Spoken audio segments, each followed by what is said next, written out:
Globe, brevity, creative nonfiction. She's, I bet half the writers in Boston have taken her class at Grub Street and at Tufts. And this is something new I didn't know until I was learning, I went deeper into her bio the other day, which is that she wrote a children's book called Joey's Special Eye, which was published by the Eye Care Foundation and distributed free to families dealing with a retinoblastoma, which is a rare form of pediatric eye cancer. So, like, how cool is that? And today, Grace is going to read The Walk.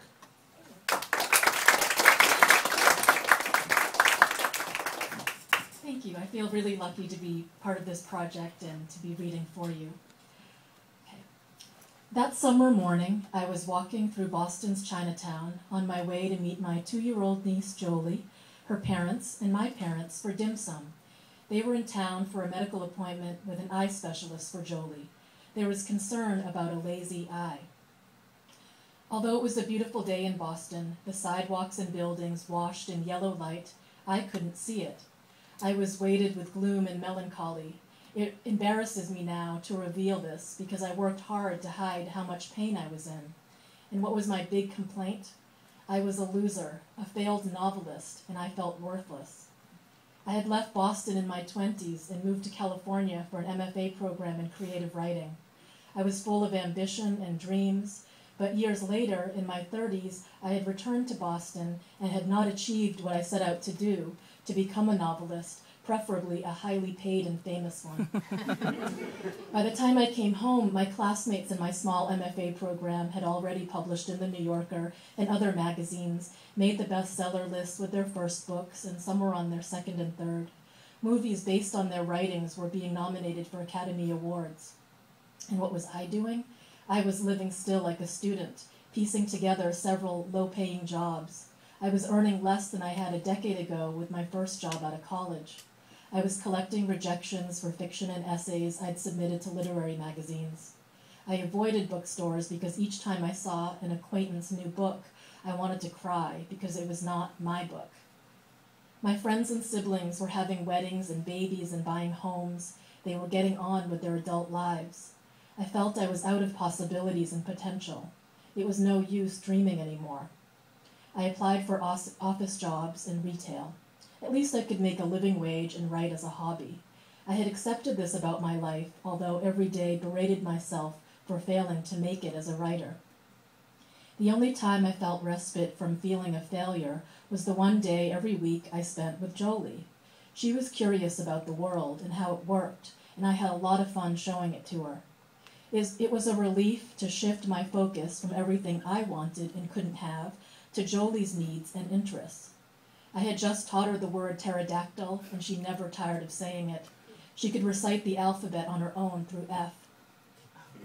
In those days, I was always running late. It's hard to function under the weight of so much shame, so that summer morning was no different. I stopped in front of CVS and called my sister, Liza, Jolie's mother, to tell her I was late. "We're not going to lunch anymore," Liza said. Her voice sounded muffled, as if she was standing in a corner and hiding her face. "They think Jolie has cancer," she said. I stopped in the middle of the sidewalk. People rushed around me. There was talk of surgery to remove the cancer, which meant removing Jolie's eye. They were headed to another hospital to see another specialist. "Wait for me," I said. "I'm coming with you." I learned later how serious this disease is. Children went blind from this cancer. They also died. We didn't know what would happen to Jolie if something unspeakable was waiting for her. It was only a 5-minute walk down Washington Street. I crossed Essex, and by the time I reached Neeland, the gray weather inside me had changed permanently. I walked over the crosswalk, traveling from before to after. My value as a human being had nothing to do with my achievements, but who I was going to be for my niece in her moment of need. Jolie didn't know about my publications or annual salary. She didn't need me to fake cheer and optimism. All she cared about was that I showed up when I said I would. She needed me to be fully present for her and sit beside her as adults approached with needles and bags of poison. She needed me to teach her the rest of the alphabet past F and give her moments that had nothing to do with cancer. So I was in pain because I hadn't published a book, and my life wasn't turning out the way I had dreamed it would in my 20s. There are worse things. I had my health and Jolie didn't, and I was no good to her, depressed. I had to show Jolie how life was worth living, even when it was difficult, even when you didn't get what you wanted when you thought you should have. I gave Jolie what I was able to give, my time and love, and these were worth a lot. I did not fail her as she fought for her life, and this makes me more proud than anything I've ever done. Now my niece is about to turn 9. As for me, materially, my life isn't that different, although I did finally marry. I still haven't published a book yet, but what I want and how much I want it has shifted. I wish there was a world where Jolie had 2 eyes instead of 1, but there are worse things. On that crosswalk, I imagined the possibility of death to a child I loved, and while this is still an unbearable thought, it changed my thinking. Because I was forced to consider the worst of life's possibilities, in that moment I regained hope that other things, maybe even wonderful things, could be possible in this life too. Thank you.